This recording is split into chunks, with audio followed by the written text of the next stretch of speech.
na tongo ya lelo na nzela ya mosakoli na ye napesi nzambe merci lisusu mpo apesi biso pema ya bomoi mpe apesi biso lisusu liloba ya malamu na tongo ya lelo mpo toyeba kotambola boye alingi tobondeli na kombo na Yesu. Père très saint, dans les noms tout puissants de Jésus-Christ de Nazareth, te plaisir un grand merci, la faveur et grâce au you accordé biso ce matin la présence na you. Te plaisir un grand merci, l'homme de Galilée, Jésus-Christ de Nazareth, pour la paix ma bomoi. Nous avons merci pour la qui biso na mukolo ya lelo, pour que yo kamaloba na yo. Mulio mosantu na Nzambe tambwisa biso. Mulio mosantu na Nzambe kamba biso. Na pêche un grand merci parce que lorsque 2 ou 3 sont réunis à cause de ton nom, tu es au milieu d'eux. Yango tout précieux le comité ma boko na yo kamba biso na kombo na Yesu bondeli. Amen. Nzamba pambola biso, nzamba malamu pona biso, asali biso nguru ya monene. Amen. Bien-aimés dans le Seigneur, et en rapport avec le message de papier de son atongo, Nanzela, Yamosali Naye, n'a pas mouru dans le parce que si j'ai un abisso et atongo, alléluia, comment vivre au milieu des difficultés? Comment vivre au milieu des difficultés? Pour vivre na kati na mikakatano. Na kati na mikakatano. Ndenge nini yo pouvez vivre.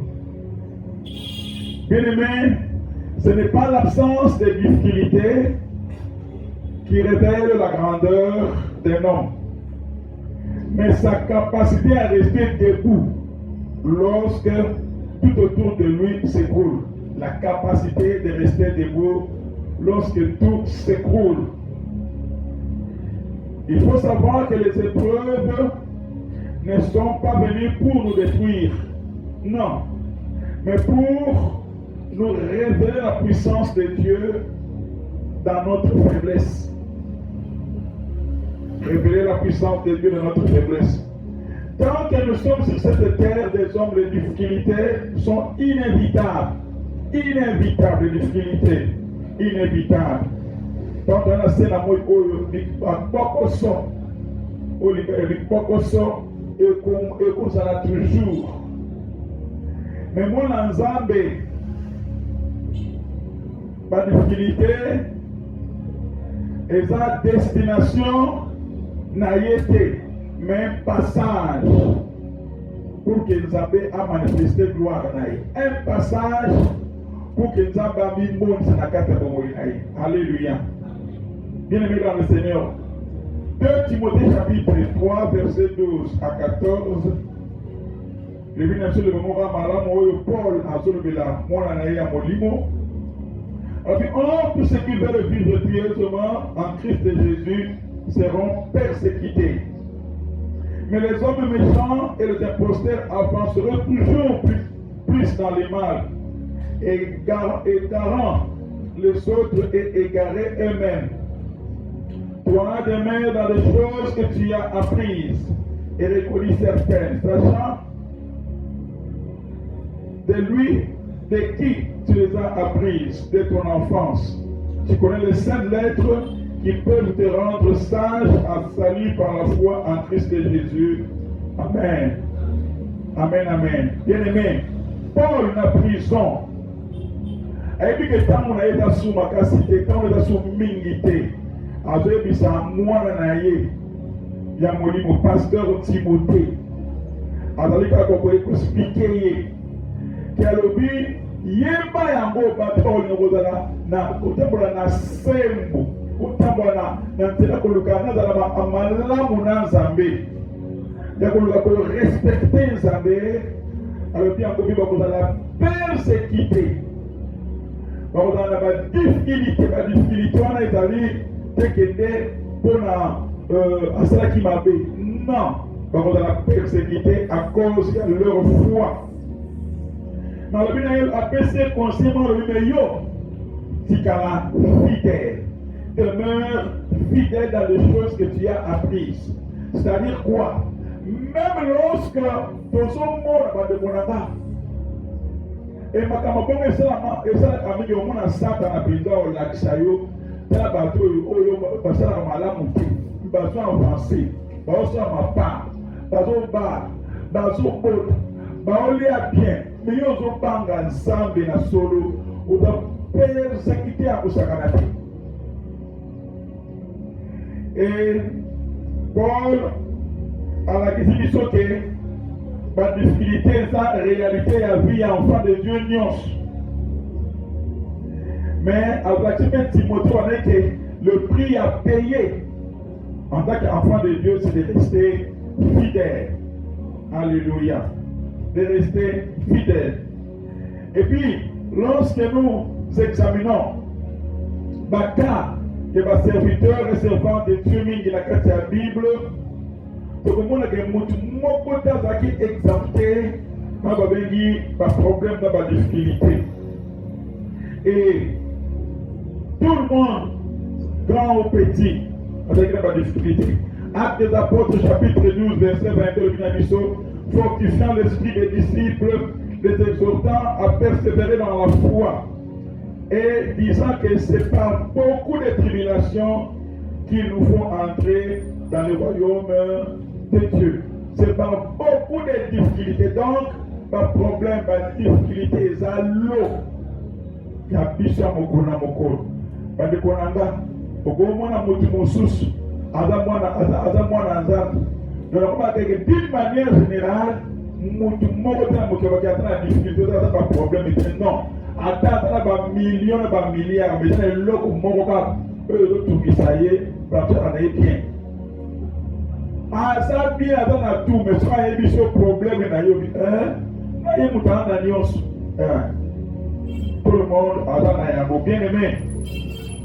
1 Pierre chapitre 4, verset 12, bien aimé, ne soyez pas surpris comme d'une chose étrange qui nous arrive, de la fournaise qui est au milieu de vous pour vous éprouver.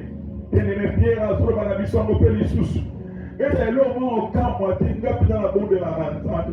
Ngapela na jina kana priya kana sala kabona ligana to sana banga kanzam comment on peut combien à Pierre après cette mission à l'humain du sauté to sala étonné que tant au mona makamwana ko combien na biso to longola eto pas que pourquoi bon pour ba sala kabona ngapela na to banga nzambi ngap bien aimé dans le Seigneur marambele na mona na kati ya vie o tala bena boy mutwala na yebi na yebi situation spirituelle na yebi bien frère wana sœur wana na yebi très bien autant de cas à l'aise dès pas sur les côtés la gala ah Seigneur et ça dans les gars on l'a cherché par ma bonne vie galaxie car yo et puis mon thème passe mais ma commune à Nzambé c'est qui se toyer ba très bien.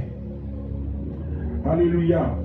Bien aimé, Jacques chapitre 1, verset 2 à 3. Jacques parle bien de mes frères. Et regardez comme un sujet de joie complète de diverses épreuves auxquelles vous pouvez être exposés. Sachant que l'épreuve de votre foi produit de la patience. Il faut que la patience accomplisse parfaitement son œuvre, afin que vous soyez parfaits, accomplis sans faillir en rien. Jacques a dit à Bisso, alors bien Bisso a dit que habitant Mona, le quoi est symbole à ma lampe, par épreuve, oyo, tozo le kanayango. Mais toi, il y a que épreuve, il y a qu'on dit à Bisso. Et donc, produire pas la Bisso patience. Donc, dans toute épreuve, on doit avoir difficulté, on doit enseigner la patience. Patient. On va dire que la patience. Pourquoi? Alors, afin que il faut que la patience accomplisse parfaitement son œuvre. Afin que vous soyez parfait, accompli sans faillir à rien. Donc pour dire qu'il y a d'autres difficultés, il y a la mort de tout le monde, la peine à Katina Bissou, donc il faut la patience. Amen, amen. Et sur le monde, la paix, son col, mais difficulté. Voilà pourquoi on a na matanga. Donc na fête on a le yenge. Mais na matanga tant on est noté le bembela et ce sont les bakiyé. Akoufi. Donc après un jour on a réfléchir à l'âme. Mais na fête on réfléchit na deni. On pino on lit aux hommes mais na matanga réflexion et à Camille. Regardez quoi là. La question n'est pas de savoir si les chrétiens rencontreront des difficultés, mais comment nous réagirons ou comment nous réagirons lorsqu'elles viendront. Question est est-ce que mon Christ va commencer à avoir des difficultés? Ce n'est pas la question. Mais question est que comment tu peux réagir face à un problème, face à une difficulté. C'est ça la question centrale. Alléluia. Bien aimé, très souvent, on parle dans la mission de comment sortir des difficultés. Très souvent. Dès qu'il faut qu'il y ait des difficultés, s'il y a des difficultés, on s'en mais parler comment vivre dans la difficulté, dans les difficultés. Comment vivre dans la difficulté. Pour sortir de la difficulté, oui, c'est très bien. Mais comment vivre dans la difficulté? Bien-aimé, dans 1 Pierre, chapitre 4, verset 15 et 16, le dit que nul ne vous en effet ne souffre comme un merdier, un voleur ou malfaiteur, ou comme s'ingérant dans les affaires d'autrui. Mais si quelqu'un souffre comme un chrétien, qui n'a point honte, et que plutôt qu'il glorifie Dieu à cause de ce nom. Pierre a bien un bisson. Bakuta yo te pas mon tout pour la merdier. Autant qu'on va souffrir pour y ba qui pose qui nous ba pose qui so qui ndeni pose qui m'a bébé auto souffrir pour bien pour ça créer auto souffrir na lobby so ko ça penza ko banga nzambe ata souffrance to ya lobby pambola nzambe. Alléluia. Alors bi pambola nzambe ko na soni na yango te mais pambola nzambe. À cause de la difficulté. Bon, difficulté en gros, il dit qu'on a une définition de difficulté.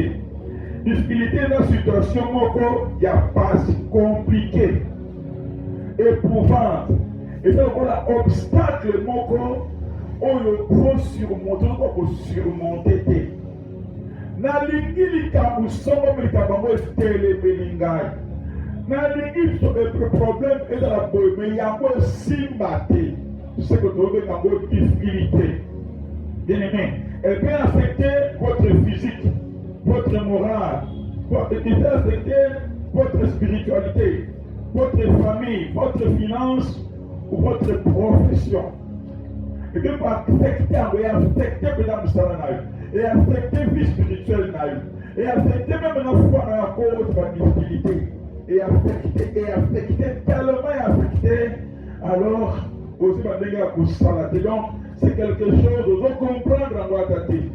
Alors, dans le sens spirituel, il y a des épreuves, des tribulations, des adversités, on s'en permet parfois, enfin, il y a qu'on fortifier foi dans le biseau, il y a qu'on former caractère dans le biseau, et très souvent pour la prochain biseau et pas une aïe. Alléluia. Dieu, c'est Dieu qui permet toutes les choses. Il peut permettre quelque chose, il n'y a pas un avis dans mais pour un but, pour un objectif. Alléluia. Le Français va en permettre pourquoi? Parce qu'il a dit que Yoso le qui n'a pas là, quand Makamboyo le qui n'a pas au Sugabaninga. Makamboyo le qui n'a pas au Sugabaninga. Alors, ça va vous permettre Makamboa et Sarabou. Bien aimé. Ça va vous permettre de faire par Job. Quand on va Satan, la TV de Yoga Satan, pour le symbole le boko na yo, le corona. C'est-à-dire, Zamba symbole à le boko na le corona na et pour mon sympathie. Mais, soki nzambe permettre alongoli loboko apesi mpe ndelo okosimba na awa suka awa jamana bible ebi na biso ke nzambe akopermettre te ke mikakatalo eleka biso makasi parce que yebi akotia ndelo ndenge asaki epai ya job. Il a permis job ayebeli oyo moko te, mais il a permis job a tout perdu, itakasala bien aimé dans le Seigneur. Mikakatalo nyonso te euta epai ya nzambe, non. Mikakatalo mosusu mpe bien aimé dans le Seigneur eutaka epai ya Satana.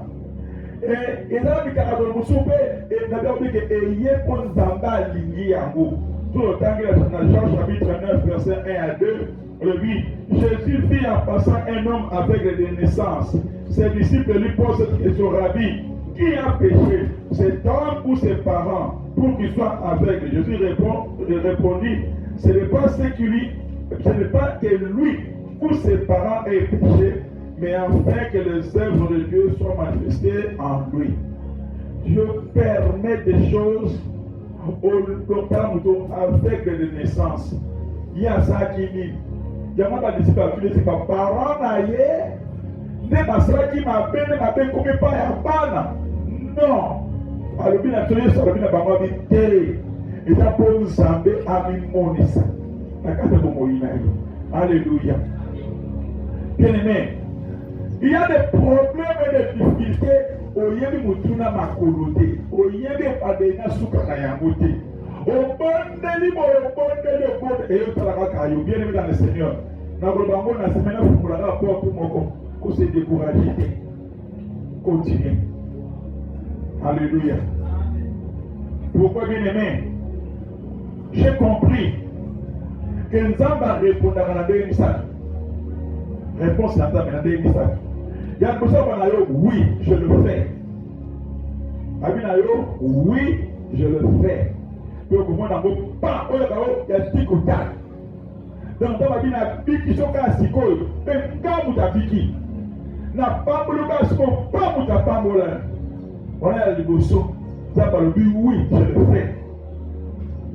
Et il y a mis parler, ça va le dire, oui, je le ferai.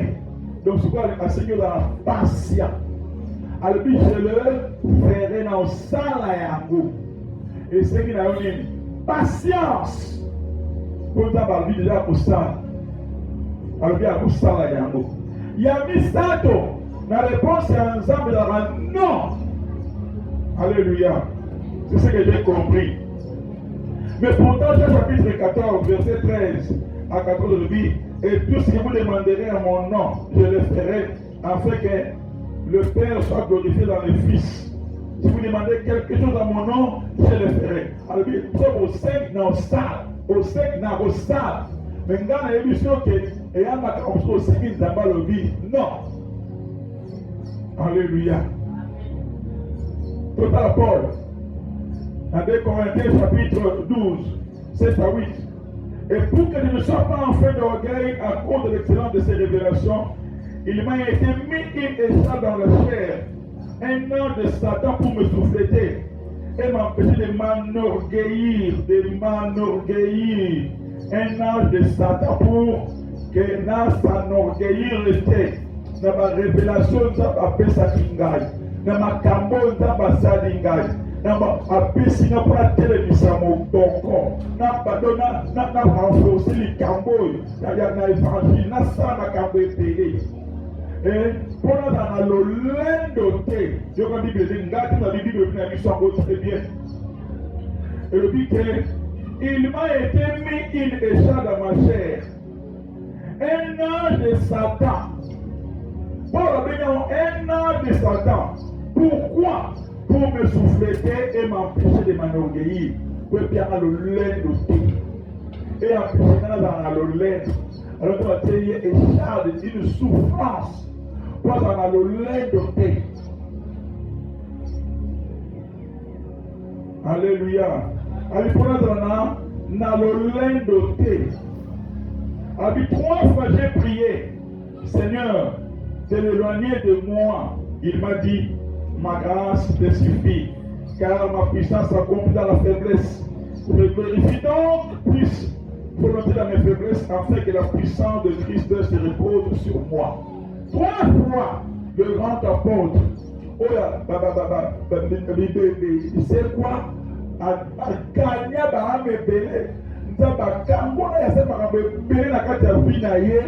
Le grand apôtre Paul, maintenant, ça en beauté. Ma grâce te suffit. Mais Paul le béni, a dit, je me glorifierai tant que plus volontiers de mes faiblesses, afin que la puissance de Christ se repose sur moi. Ma grâce te suffit. Pourquoi ma grâce te suffit? Parce que puissance dans Zambé et s'accomplissera dans la faiblesse. Alors, faiblesse, il m'a rappelé tout qui s'en et ça pour que puissance en Zambé s'anime et demeurer 4 mais 3 fois. Non! Donc pour dire que Zamba répondra à la technique, Zamba répondra à non! On s'en a côté pour la bite mon elle répondra à temps. Elle répondra à Salia. En Missabi. Alléluia. Pourquoi Zamba répondre? Na bonne là, na bonne, bien les Zamba, ils sont seulement que c'est là. Ole karamakamo kota pajeno kemangengenge osali ba semence andenge soto oluki na nesora bi non avec la Paula non ma grâce te suffit. Alléluia. Bien-aimé, des fois Dieu ne supprime pas immédiatement nos difficultés. Sa grâce nous donne la force de les traverser car dans le moment de faiblesse, la puissance de Dieu se manifeste davantage. Des fois, jamais pour supprimer le problème. Et quand pourquoi nous avons passé à Gabongo? Et quand nous avons remarqué, le Kolanga, le Kolayo, remarqué que Olingi Likambouanate. Au bon de ta somme, on a appelé le société, on l'a mis dans le bon de là. On l'a mis dans le kipping de Moutou, combien de kilos on l'a mis. Puis a prié pour te quitter. Mais on comprend de tout le monde, ma casse, pourquoi il y a un sommet, ils avaient, on sommet juste pas de pour l'année. Zamba, il y a un maillot. Il y a un patient. Il y a un salaire, passe sur le terrain. On gêne au prier et télémikawan. On l'émine ma gêne et télémikawan. On l'émine ma gêne et grâce à mon frère et télémikawan. On tombe à 4 à 7 centifications de l'Eau et Talakayo. Au Sénégal, on peut ça selon eux et Talakayo. Mais au moins, autant de les bas, dans ma pétion, ma casse, à fouiller le locomotive et na 4 à bien aimé. Na mona mbala pas ensemble. O remarqué la table donc c'est ce qu'on on n'a pas porte de foi et apprécié par exemple et merci Seigneur et beaucoup. Alléluia. Paul dans 2 Corinthiens chapitre 12 verset 8 ça dit c'est pourquoi moi je me plais dans les faiblesses, dans les outrages, dans les calamités, dans les persécutions, dans les détresses pour Christ car quand je suis faible c'est alors que je suis fort. Il met l'un des plus puissants enseignements bibliques c'est sur la manière de vivre avec une difficulté que Dieu n'enlève pas immédiatement se trouve dans ces versets. Dans le verset 2 Corinthiens chapitre 12 verset 10. Paul a le dit quand je suis faible c'est alors que je suis fort. Faiblesse il y a solo le bon de la tête. Faiblesse il y a solo dans le camo et donc ils sont humiliés yo. Au fait que $100 parce que vous finissez un bailleur. Mais on va le côté paye on sera de fort et non sympathique. Tout n'est pas démoniaque. Et surtout ce qui nous a pas permettre au côté va prier la combat. Au côté va le feu. Le sang au marcher sur les ténèbres, au sang et l'ôté. Cela nous a permettre au légaka c'est la wa. Alléluia. Christ Jésus avait dit, na Gethsemane le papa sokolo la kupoyo. Après la souffrance wana, ma vie toute fois pour que ta volonté soit faite. Elle dit que le monde nzamba likarambe la kupoyo, amu melango.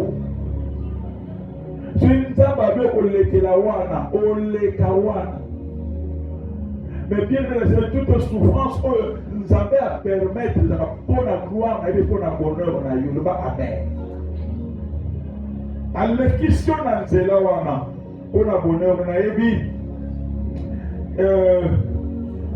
une sœur bana daki soldat militaire kutu soit que prière donc toi qui ne prière et bien que son bana azona kuta kakena ki prière aolia mosekwa oba kumwa basodo ba mosekwa donc au betama so bana no betaini na cordelette au betaye mentamba atutaka di kama motema yoka de na tiwa na poyo to kambola. Alléluia. Donc moi ça va pas la zèbre. On dit zèbre, c'est là la cordelette. Et mukolo papa na bongola ka motema na misu na nga na taraka atopela témoignage alléluia kami penza kipisanga mwasi na libisanga kutalela. Mais Dieu a permis moi ça n'a souffert qu'à bon Dieu te comme il le la zèbre qu'à pas gagner à moi.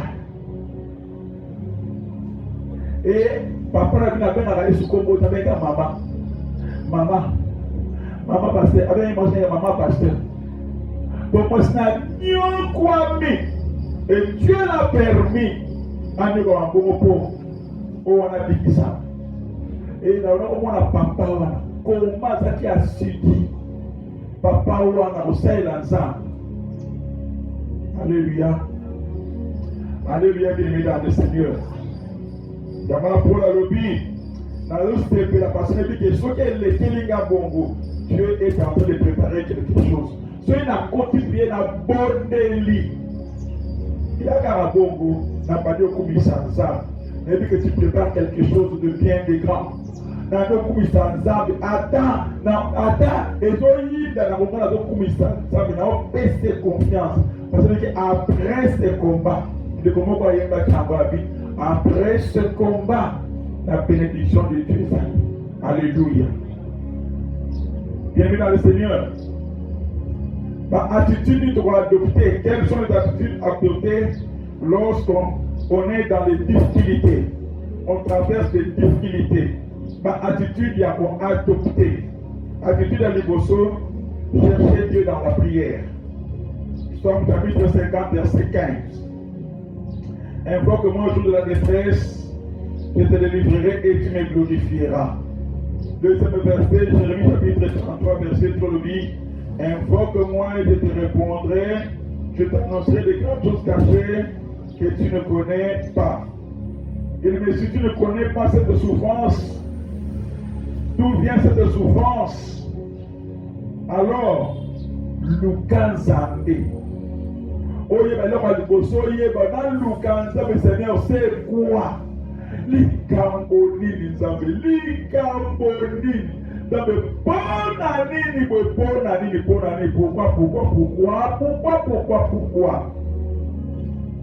na ndimi makambo nini ngina lekimela eloko nini soki lisumu bana repentance okumisenza. Le fantasme va comprendre un mien. Et il n'y a pas de réponse. Pour que je ne va pas dire qui vient. Des fois, quand il va yoter, c'est quand on passe à terre.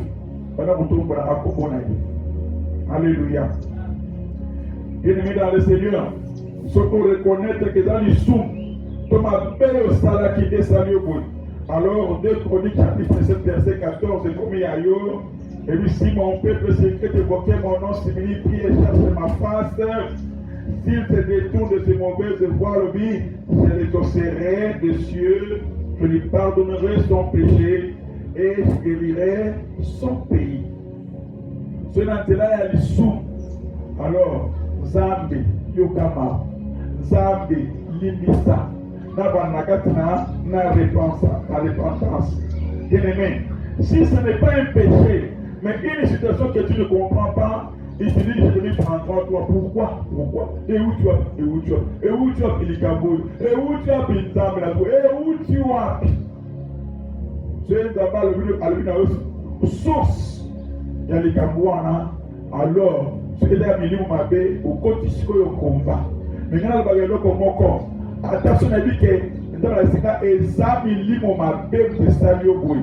Now, sommes pas dans la stratégie.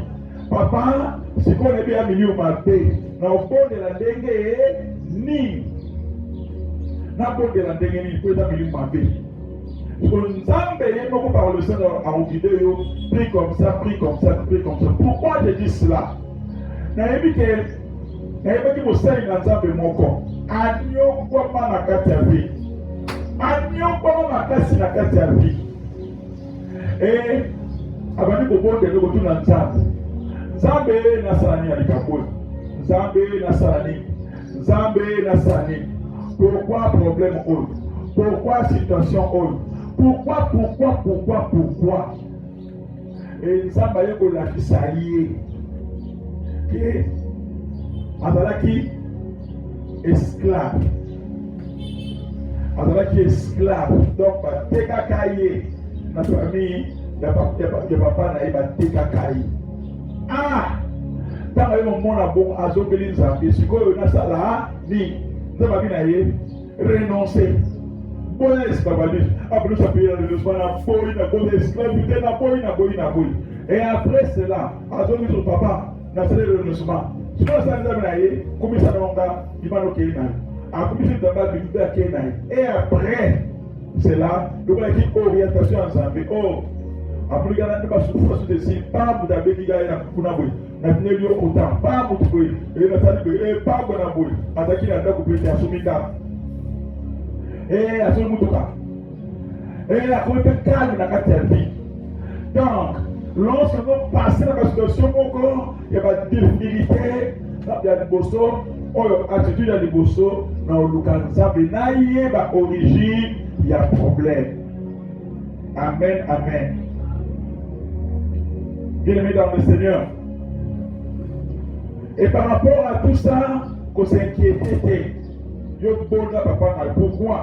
Philippiens chapitre 4, verset 6 à 7, le Binamiso, ne vous inquiétez de rien, mais en toutes choses, faites connaître vos besoins à Dieu par des prières et des supplications avec action de grâce. Et la paix de Dieu qui surpasse toute intelligence gardera vos cœurs, vos pensées en Christ Jésus. Na ko s'inquiéter na comment souter na pas papa na ngana ibisaye ikabwa deni papa situation ndengeni papa loba na ngana uzatana na kubondela kuluka nzambe Jérémie 33 na ana confiance yo nzambo loba soza balobi na yo likamunenge ezali alors zongela maka yetu na sikona sala ni ata omoni pile likamuta boy bien-aimé. So that molimo zonga ka papa no yebisai o ko papia bele ça dans sala ka bo to so saka bo so no ga pesa la action de grâce et silwa musu loué ka ngai et silwa amen o ye mutayebi makabongo de deuxième attitude garde confiance en Dieu. Deuxième attitude, il y a besoin de passer la carte de difficulté. Gardez confiance et pas ensemble. Proverbe chapitre 3, versets 5 à 6. Confie-toi en l'Éternel de tout ton cœur et ne t'appuie pas sur ta sagesse. Reconnais-le dans toutes tes voies et il aplanira tes sentiers. Bien-aimés, même lorsque nous ne comprenons pas ce qui nous arrive, continuons à lui faire confiance. Na évité la bini, Nzambe. Non, parce que tu as confiance. Pourquoi? Pas de konanga. Nzambe ayebi yo. Alobela biso ango albi. avant yo na yebakayo na ponaka bien aimé dans le Seigneur et l'autre comment dire comme la fête à hasard non il a hasard ce qui est hasard c'est que Nzambe aiba makabute toi comme la mission Nzambe aiba na ya ya majiro to sutu Nzambe sutu garate alléluia betala Yesu Kristo mako Nzambe sutu garate to sutu garate makam yeboli sutu garate pa imara munyosi yama sutu garate ayeba malaika David akoboma Renani esoda na ye auza mwasi ayeba na ye abi l'homme selon mon cœur aligné ka ayeba makambo netu ya ntango David azosutukaka ye asutukaka te ayebi tout ce qui se passe Nzambe ayebi vie ozoleka Nzambe ntango na tanga version ya Jérémie nalobi seke Nzambe ayeba biso alobi avant okotama na limamano nga nayebaka yo napona yo na musala bebe na lokuta biso ayebeki na musala ya kopesa ye ayebi makambo manema etiswa deko Nzambe ayebi ngana bakenda botama un certain 7 janvier mais mokona wakufa nayebi me Nzambe ayebi na date oyo mwana wakufela Nzambe ayebi ngana yo toyebi te me papa na biso ayebi nyonso eleka na kati ya vi na yo Nzambe ayebi ezala ya malamu te ya mabe Nzambe ayebi ezala ya ndenge nyonso wadeko na oyoko na lokuta okutani na yango te me ye ayebi kokokuta na likambo oyo. Alors deuxième attitude na kati ya situation chaotique topesa ye confiance même lorsque tu comprends le côté. Bien dans le Seigneur, appuyons-nous sur ses promesses et non sur les circonstances. Donc s'appuyer sur la promesse yo le baki. Il a kangami na mona tu na confiance parce que yo le baki oyebinga. Avant na pota oyebinga. Bien aimé dans le Seigneur, na tuna ebele ya batu. Avant na musana tuni, c'est ce qui nous a tuna avant bela ke oko tu na famille ozana oni ma sabe o no nikati ba tebele adelebe ba tebele o ma tuna ba mo ta ni ba ke na famille wana abi so ita ba tuna la yo bona famille o ko ta bi de la bona mais atuna abi sote atuna na famille wana tu ba cho etali ete ye ibi ke ito za mwana ya tapita na kate ba cho etali yote. Alléluia. Bien-aimé, soyez mis thème à la polele. Polele de la polele pas. Les bases et pas les belés. La balaba se passe à la moto. Mais le rôle de la racobatama. Ah. Tant le monde pas à la moto, tant le goïda, ailleurs on a eu le goïda pour une boîte. Donc, payez confiance à tout. Parce que comme il dit d'abord, na se pela na frère na taiba. Il la nganga na tombola Yesu il d'abord, on fait confiance. Alléluia. Bien-aimé, frère mon parole le mo kalobi. Na kati ya vie na biso, madame Kilimi to tambola na ave.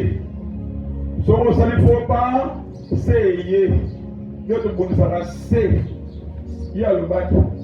Voilà pourquoi à tes indinago mundi saka c'est bien ça me confiance à tes comme na monde de bande bonanga dans le cas parce que ce mon sous donc l'ipose kangami simi kangami pante kangami mais ce que na lola bi le ko na lola pour faire encore attaquer de ka ka contre ce que na lola na kalina. Amen. Jésus dans le Seigneur. Habitons s'appuyer sur nos amis et non par circonstances. Ésaïe chapitre 41, verset 10 à 12 de vie. Ne crains pas car je suis avec toi. Ne promène pas d'égard inquiet car je suis ton Dieu. Je te fortifie, je viens à ton secours. Je te soutiens de ma droite triomphante. Voici, ils seront confondus. Ils seront confondus.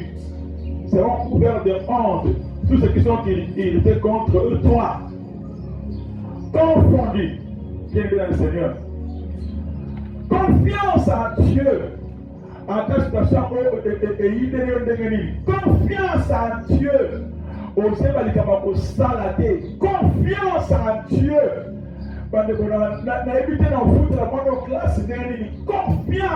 Dieu. Confiance à Dieu.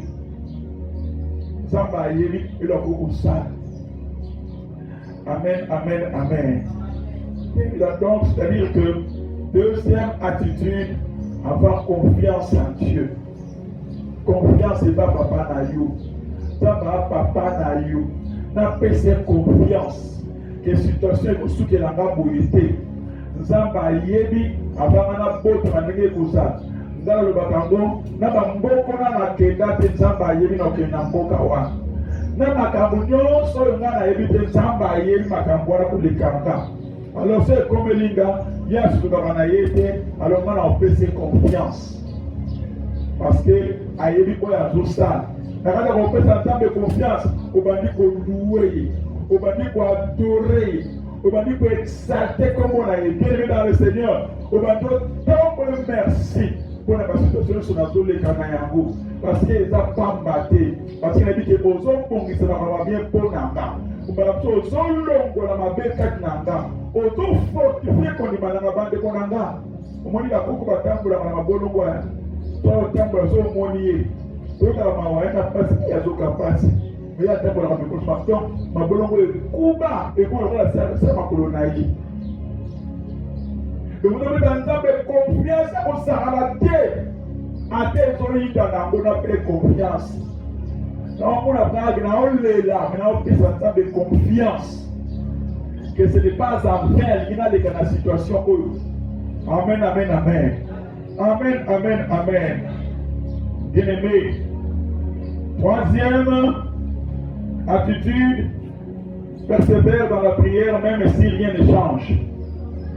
Persévère dans la prière même si rien ne change. De persévérer dans la prière, c'est-à-dire quoi? La confiance grandit lorsqu'on porte nos fardeaux à Dieu. Lorsqu'on a confiance en Dieu, on ne lui dit pas pourquoi moi, mais on s'appuie sur lui de tout cœur. On croit en sa parole, en sa fidélité, même lorsque les situations sont difficiles ou incompréhensibles. Nous allons continuer pour persévérer. Nous avons prière. Nous avons un dima. Que papa n'a pas bien n'a pas souka dans la tête. Dès le moment où tu vois yemba bengolo, au bien n'a souka dans la tête. Situation est au souki sangaïté. Mais yom to souki sayamo. O yemi porte comme misanga. O yemi li kamune ni yom oto comme misampo. Na po na kabande ko. Il y a des choses qui sont comme la rayon pour que yo tie ba mon souci. Il faut être comme le pot yo tie ba mon souci. Mutatali nabi vraiment. Vous avez ensemble, vous avez vraiment moi ensemble. Alors nous devons persévérer dans la prière. Persévérer dans la prière. Avoir confiance en Dieu, persévérer dans la prière. Même à temps,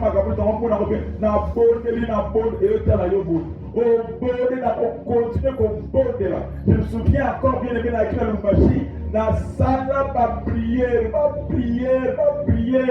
Bien aimé, et pour lui, tout qui se passe, qu'il y a un gros pas au bon de là. Parce que moi, la question, mais là, qui se peut, avec un paiement, on paie ma téléphone, le cancer. Na bonne de la zone bonne de la. Na condi. Papa, maman, papa, il a sauté. Vraiment, maman, papa.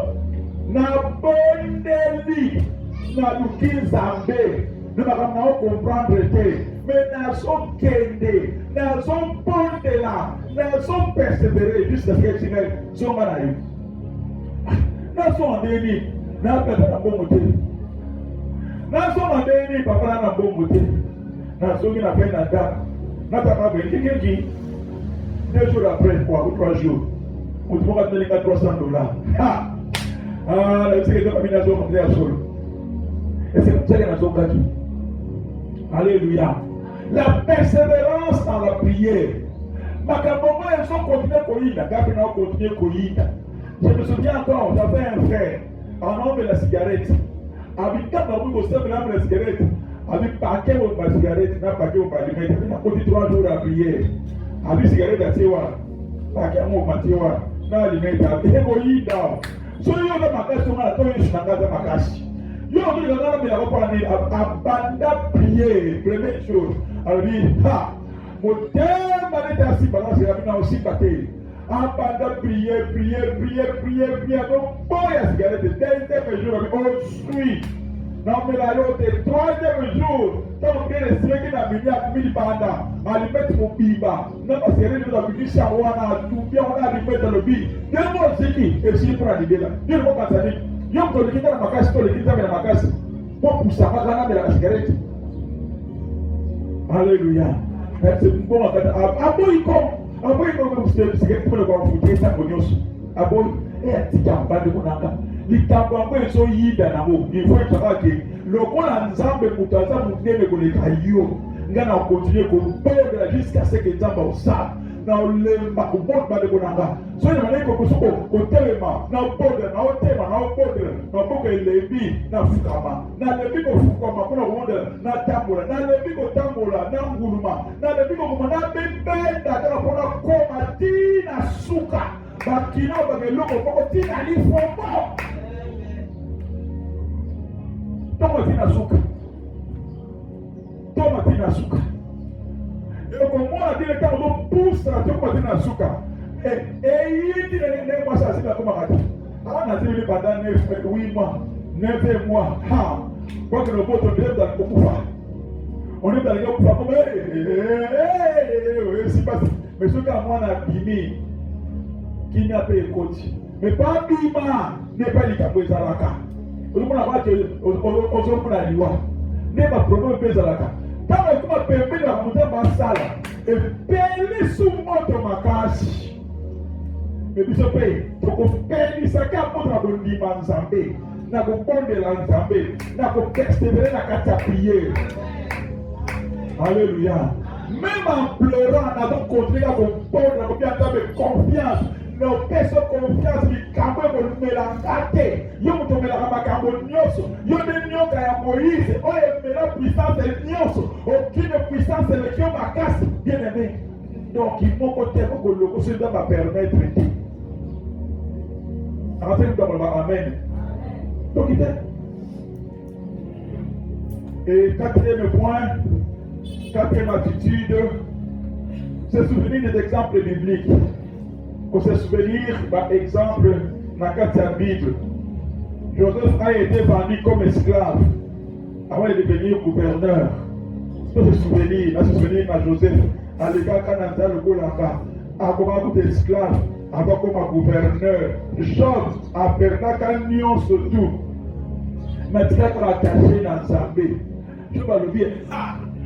Il y a un moment où il y a un moment où il y a un moment où il y a un moment où il y a un moment où on pose la question. Alléluia. David a connu la fuite de la persécution avant de régner. Papa Molière, mais pas comme à beaucoup dit. Tant de bagnoles qui tant de ça la landaï, mais et puis un péché qui était comme à beaucoup dit. Et pas péché yoté, promesse c'est pas péché, difficulté pas péché donc on a promesse on doit pas péché yo. Bien aimé, Paul a souffert de nombreuses épreuves, mais il a continué sa mission. Bah lapider, bah faire de dire à continuer sa mission. Mission dans ma péché. À ta difficulté, je te gagné. Pour continuer sa mission dans le recevoir amen. Jésus. Aimé. Lorsqu'on est dans les difficultés, Paul a dit, Seigneur, enlève-moi cette épreuve. Mais, vous avez la difficulté de regarder la portée. Donc, on a dit que quand on a la difficulté, on va s'ensemble. Et l'autre côté qu'on apprendre dans le problème. Et l'autre côté, il y a un problème. On doit apprendre dans le problème. On a un salle par rapport à Yamakambo. Bien aimé dans le Seigneur. Dans le milieu qui parce que quand on a vu ce dépôt, tout ça prier les conquis. En conclusion, bien aimé, pas en conclusion, mais il y a pas de difficulté et de faire partie. Il y a tout être humain, pas de difficulté. Et de faire partie, il y a tout être humain. Même à cause de l'autoyébi, à cause de l'autoyébi, les gars peuvent avoir difficulté. Après, à commis mon coach. Bien aimé dans le Seigneur, la Bible ne promet pas une route sans obstacle, mais elle nous assure la présence de Dieu à chaque étape du chemin. Il nous a dit que je serai avec vous tous les jours de votre vie. La Bible promet peut-être que la difficulté était. La Bible promet que nous avons chaque jour. Là, et vous qui le aussi par la porte, Dieu est avec moi, malgré toutes les difficultés. Les épreuves peuvent nous faire pleurer, nous fatiguer et parfois nous décourager, mais elles ne doivent jamais nous donner des dieux. Alors gardons notre intégrité comme Joseph, restons fidèles malgré l'injustice. Comme Paul, apprenons à nous appuyer sur la grâce de Dieu et surtout, regardons à Christ et Jésus qui a souffert avant d'entrer dans la gloire. Christ a souffert et n'a pas de souffrance. Que le bénéfice n'a pas payé combo, que le combo nyonso et la combo n'est surtout chez nous fléchi, mais c'est par la souffrance. Mais pour nous racheter, c'était par la souffrance à racheter tout un peuple de Dieu par la souffrance. Les difficultés sont temporaires, mais les promesses de Dieu sont éternelles. La difficulté de la ramoitable, mais la promesse ensemble, c'est qu'on a sécu. Et lorsque nous prions, persévérons et gardons confiance en Dieu, les épreuves deviennent des occasions de croissance spirituelle, de la manifestation de la puissance divine. Quand l'épreuve est salie, tu dois garder confiance et pas en Zambé. Et nous avons occasion à Kokola. Il y a Kokola. Et il y a des gens qui ont l'équina et les gens qui ont côté. Tu vas dans la boîte comme Elio. Et ils disent, ah, voilà, bien aimé dans le Seigneur. Nous avons l'équina. Puis ce moment, il dit, voilà, merci beaucoup. Aïe, pas maman. Pas maman, mon père, c'est maman. Maman, on a souffert, papa. Maman, pas si nous allons nous quoi, maman, voilà, on quoi. Moi, on a la déchaîner à Nord, dans bijou à Nord. Là, je n'ai bien, avec tout souffrir. Et maman, quand elle dit ça, il y a un autre université, dans ma colo. Au moins, mine, ce qui pouffe, la bio à pouffe, la maman, tu vas manquer. Tu as le silignon, c'est comme un signe, n'a pas pendant que ma colonna vous oncle. Yo, l'autre n'a or. Là, je suis dans Nord, on a la difficulté. Ah! Kama lakisi ya lobi ne mama na elishe mwana na bi donc na bien pour nini pendant la prise de réponse on a bien la lakisi ya katenya au modèle parce qu'il y a le kaki nango de avoir teli mukikamwa et moi là c'est une atombo maki avec un réconfort. Alors bien devant des difficultés soyez la biso que bisaka madame enseigne-moi. Kunga penatera kwa tumususu nzamba enseigner ga likambo linga apprendre briser ga façonner ga pour likambo ko sucre na ga côté il faut là dans un témoin et d'ailleurs il me le dit na biso très bien nous sommes des témoins de Christ. Un témoin c'est un martyr. Tu as un témoin à Christ donc témoigner ni comme là nous devons témoigner la souffrance de lequel on est nzamba sala. Papa, il faut faire la même classe, na papa, la maman, mais Nzamba tangi singa, c'est comme ça. Alléluia. Amen. Ne mesure pas la difficulté à Dieu. Non, ne mesure pas la difficulté. Vous mesurez en côté par rapport à l'intensité, n'a pouvoir y ensemble. Non. Comme c'est là, pas de ensemble. Et l'équipe, on se va, parce que l'équipe m'a cassé le Seigneur. Parce que mesdames, comme c'est là, on a puissance ensemble. Dans ma tête, parce que l'équipe, on doit faire l'ensemble. On doit faire l'ensemble. Parce que l'homme qui est, on doit faire et puis, on continue beaucoup. C'est moi qui vais te regarder, c'est moi qui vous bota. que tu pris pas. À Dieu au bota. Tu vois, tu là, c'est pas ce gars, tu là. Moi, je ne pas la vie. Quand la bombe de bas, ça va profiter. Ça va profiter. Il va pas. C'est comme ça, ça va profiter. Ça va profiter. Côté pas au ça mal balance. Na on est là. Makambo est dans l'idée de ça qui pas na yo. Attends les listes, pas de ça chez qui. Vous comprenez très bien. Donc ça va m'amener les pas na chala qui comme le bagana biso dans tout le monde va dire comme le boy. Ça va y être là, pas pour au Pakistan, au Rwanda. Quand on m'a dit non le Bénin. Bien aimé, il me fait une mission. Makolo ya Nzambe, mokili da marche de baya tana makolo nayi. Sokolo ni kambo ya na kata mokili pe baya da tana makolo nayi. Sokolo on est le kili muni. Donc attention à ça là, Nzambe likambo ya mkie, yo mutamu ndeli. Likambo ya mkie, yo mutamu ndeli. Na ole la nanga, ate nyo ko la ba de ko nanga.